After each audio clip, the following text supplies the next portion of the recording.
자, 주님이 재림을 늦추시는 이유, 한 사람이라도 더 회개하고 돌이켜 구원받기를 원하시기 때문에 늦추신다는 거예요. 그 사실을 에스겔 33장 11절에서 확인할 수 있습니다. 우리 구약으로 가겠습니다. 구약 에스겔 33장. 구약 1200쪽입니다. 1202쪽, 구약 1202쪽. 에스겔 33장 11절. 같이 있습니다. 시작. 너는 그들에게 말하라. 주 여호와의 말씀이니라. 나의 삶을 두고 맹세하노니 나는 악인이 죽는 것을 기뻐하지 아니하고 악인이 그의 길에서 돌이켜 떠나 사는 것을 기뻐하노라. 이스라엘 족속아 돌이키고 돌이키라. 너희 악한 길에서 떠나라. 어찌 죽고자 하느냐 하셨다 하라. 아멘. 하나님의 성품, 그분의 마음은 악인이 멸망받기를 원하시지 않으세요. 우리는 악인이 멸망당하게 되면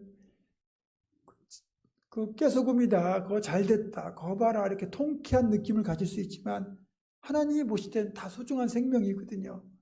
그러니까 악인이 그 죄로 인하여 돌이키지 않고 멸망당하는 것보다는 그들이 죄의 길에서 돌이켜 회개하고 용서받고 구원받기를 원하시는 것이 하나님의 본질적인 성품, 마음이라는 거죠.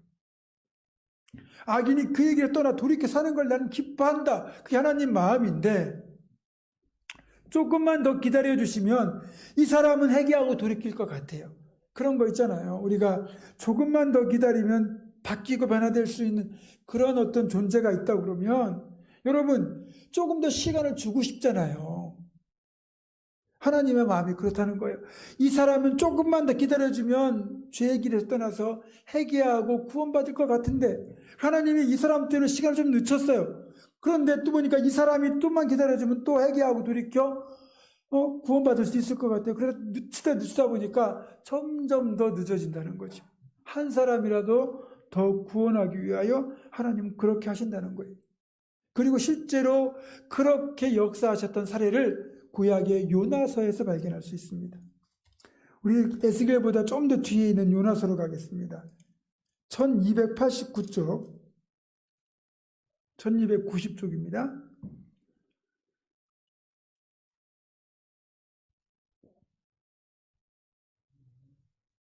요나서 4장 10절과 11절, 1290쪽 같이 있습니다. 시작. 여호와께서 이르시되 네가 수고도 아니하였고 재배도 아니하였고 하룻밤에 났다가 하룻밤에 말라버린 이 박농쿨을 아꼈거든. 하물며 이 큰 소금 니느웨에는 좌우를 분별하지 못하는 자가 12만여 명이요 가축도 많이 있나니 내가 어찌 아끼지 아니하겠느냐 하시니라. 아멘. 이 니느웨는 굉장히 악독한 성읍입니다. 이 아수르, 그러니까 세계사에 보면 아시리아라고 나오는 그 아수르의 수도가 니느웨인데 이 아수르는 아주 흉폭한 정복전쟁, 잔인하기로 아주 소문난 나라, 민족들이었어요. 하나님 보시기에도 그만큼 악을 많이 행했죠.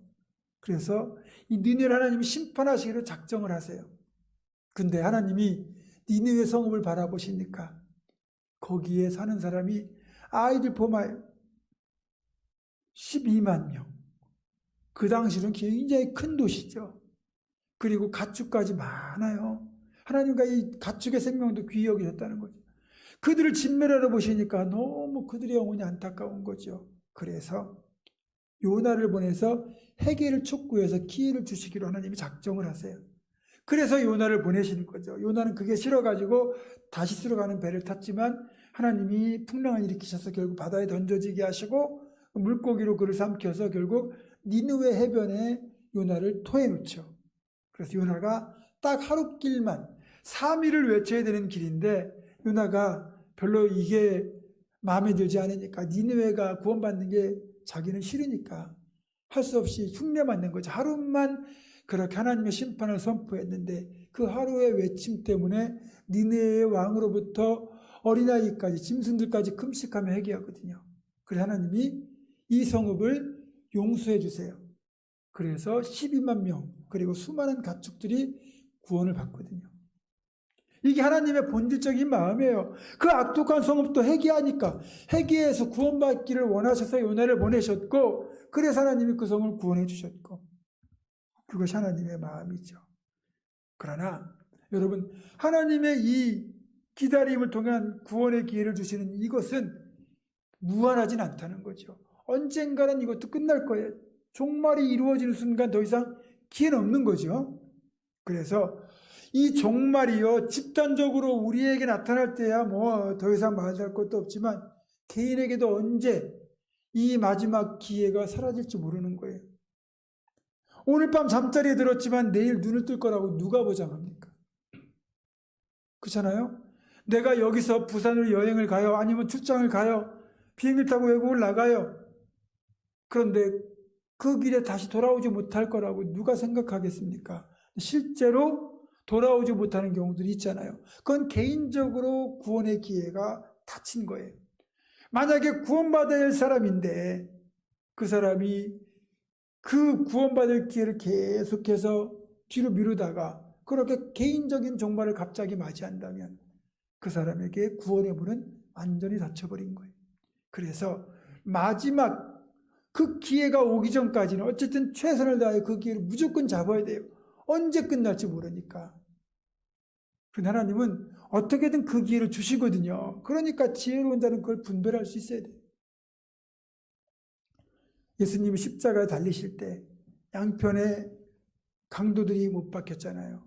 그 중에 한 강도는 예수님을 그 사람들과 똑같이 비난하고 비방하잖아요. 네가 하나님의 아들이면 너도 구원하고 우리도 구원해라. 막 이렇게 예수님을 죽어가는 자리에서 비난을 해요. 근데 다른 편 강도는 그 사람을 꾸짖으면서 우리는 죽을 죄를 지었기 때문에 십자가에 달렸지만 이분은 아무 죄가 없으신 분이다.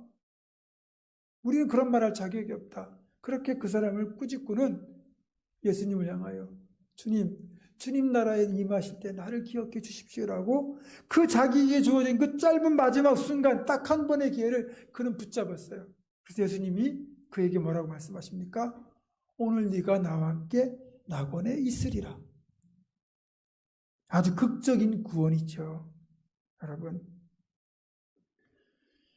우리가 이 구원의 길을 우리는 진즉에 잡았으니까 마음 편하게 이렇게 행복하게 살 수 있는 거지만 지금 그 구원의 기회를 헛되게 날려버린 사람들이 얼마나 많은지 모릅니다. 심지어는 여러분들 가족 중에도 있잖아요. 내 생명처럼 소중한 내 가족들. 하나님께서 여러분을 통하여 구원의 기회를 주고 계신 건데 우리가 전도하지 않으면 누가 합니까? 여러분, 그래서 전도는 때를 얻든지 못 얻든지 해야 되는 거예요. 그리고 당장 해야 되는 거예요. 그런데 노아 당시도 그렇고 베드로 당시도 그렇고 사람들은 아니 설마 오시겠어? 아예 안 와. 이게 사람들의 기본적인 정서예요. 그리고 우리들조차 그러거든요. 우리도 신앙생활 하지만 주님은 뭐 당장 오시겠어? 그런 생각을 하잖아요. 그래서 도둑같이 온다는 이 말은 늘 깨어있으라는 말이에요. 종말을 대비하며 살아가라는 말이에요. 그런데 그 종말을 대비하라는 이 말조차도 사람들은 오해를 했어요. 그래서 하던 일 다 때려치고 그냥 기도하면서 성경 읽으면서 그냥 오실 때까지 기다려라. 그런 뜻이 아니었거든요. 하나님은 우리를 성도로 부르시고 우리에게 이 땅을 어찌 보면은 그렇게 함께 지탱해 나갈 일들을 맡기셨어요. 어떤 이에게는 뭐 운전이라는 일을 맡기시고 어떤 이에게는 은행이라는 일을 맡기시고 어떤 이에게는 교사라는 일을 맡기시고 어떤 이에게는 가정주부라는 일도 맡기시고 어떤 이에게는 뭐 요양보호사라는 일도 맡기시고 다양하게 맡기셨거든요. 그 일을 하는 게 성직이면 성도가 하는 일은 성직이고 하나님이 세속 가운데 그렇게 맡기셨으니까. 그러니까 그런 일들을 열심히 하다가 주님 맞이하면 그건 부끄러운 구원이 아닌 거예요.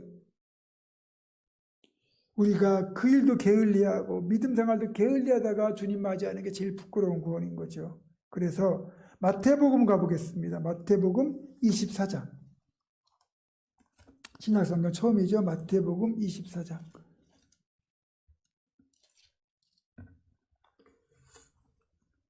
36절부터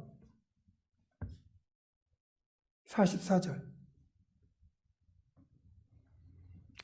마태복음 24장 36절부터 44절까지 교독합니다. 제가 먼저 읽습니다. 그러나 그날과 그때는 아무도 모르나니 하늘의 천사들도 아들도 모르고 오직 아버지만 아시느니라. 홍수전에 노아가 방주에 들어가던 날까지 사람들이 먹고 마시고 장가들고 시집가고 있으면서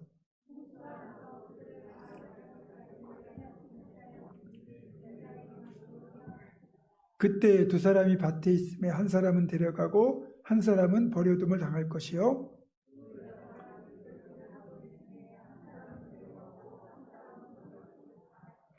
그러므로 깨어 있으라. 어느 날에 너희 주가 임할는지 너희가 알지 못함이니라.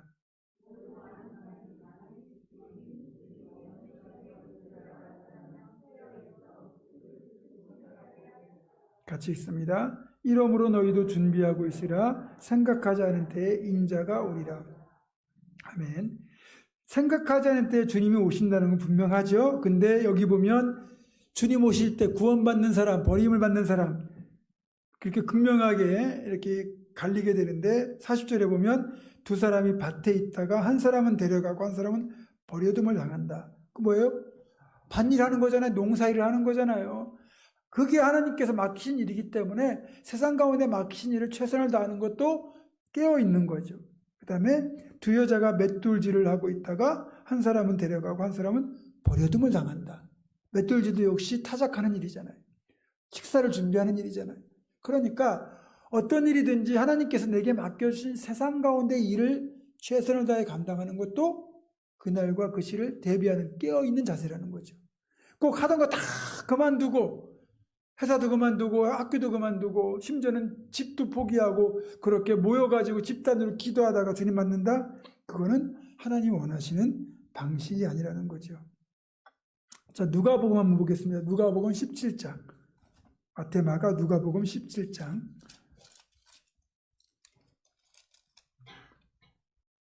30절에서 35절.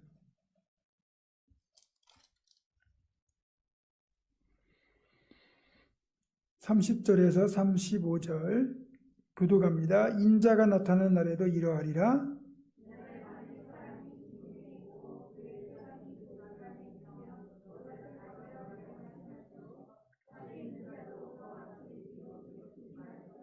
롯의 절을 기억하라.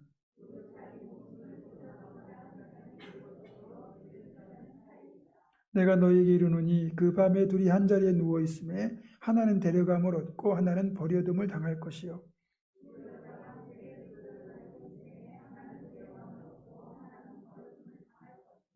아멘. 자, 보세요. 여기에도 보면 이제 두 사람을 비유하는데 밤에 자리에 누워 있잖아요. 그건 자고 있다는 얘기잖아요. 여러분, 나 자다가 주님 오시면 어떡하나? 상관없습니다.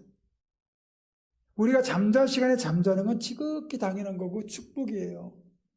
제가 한번 말씀드렸잖아요. 제가 갱년기 증세가 와가지고 한동안 수면장애를 겪었고 요즘도 뭐 완벽하진 않은데 그제야 비로소 잠잘 자는 게 얼마나 큰 복인가를 세상 깨달았거든요. 하나님은 시편 127편에 보면 그 사랑하시는 자에게 잠을 주시는 듯하는 게 정말 이해가 되더라고요. 물론 잠을 못 주무시는 분들이 하나님 사랑하시는 자가 아니란 뜻은 아니에요. 그만큼 잠도 축복이라는 거죠. 문제는 뭐냐면 내가 낮에 맡겨주신 일을 최선을 다해 잘 감당하고 그리고 잠자리에 잠자다가 그때 주님 오시면 그건 부끄러운 구원이 아니라는 거죠. 그러니까 스피노자의 말처럼 뭐 내일 지구의 종말이 온다 하더라도 나는 한 그루의 사과나무를 심겠다는 그런 자세로 내게 맡겨주신 일을 묵묵히 행하는 것. 그러니까 예배할 시간에는 예배하고 기도할 시간에는 기도하고 일할 시간에는 일하고 쉴 시간에는 쉬는 것. 그게 이 종말을 대하는 깨어있는 자세인 거예요. 우리가 이걸 알아야지 그냥 극단적인 종말주의자들처럼 그냥 하던 일 다 내려놓고 그냥 기도만 하다가 주님 맞이한다는 건 바람직한 신앙이 아니라는 거죠. 여러분, 세상 사람들이 우리를 손가락질하고 비난하는 이유는 다른 거 없어요. 우리가 신앙대로 우리 원칙대로 살기만 하면 그들은 우리를 존경할 수밖에 없어요. 그런데 항상 이 극단을 향해 가는 사람들이 문제인 거죠. 그래서 세상 속에서 우리가 그들과 더불어 살면서 다만 크리스천으로 구별이 되되 그들에게 빛과 소금의 역할을 감당해야 되는데, 어떤 이들은 아예 세상과는 단절한 채, 그쵸? 교회 안에서만 머물러 사는 그런 나약한 신앙인도 있고, 또 그것이 거룩한 것으로 착각하는 분들도 계세요. 안 그렇습니다. 여러분 맡겨주신 여러분 세상 가운데 일, 그거 잘 감당하시는 게 그게 사명 감당하시는 거고, 그게 종말에 깨어있는 신앙인의 자세입니다. 여러분들 이 사실 잘 기억하고, 우리가 정말 신앙의 자리에서는 신앙인답게, 또 세상 가운데 맡겨주신 자리에서는 또 그 일에 최선을 다해서, 그것이 주님 맞이할 깨어있는 종말 신앙임을 기억하면서 어느 곳에서나 그렇게 하나님 뜻대로 살아갈 수 있기를 주님의 이름으로 축원합니다. 기도하겠습니다.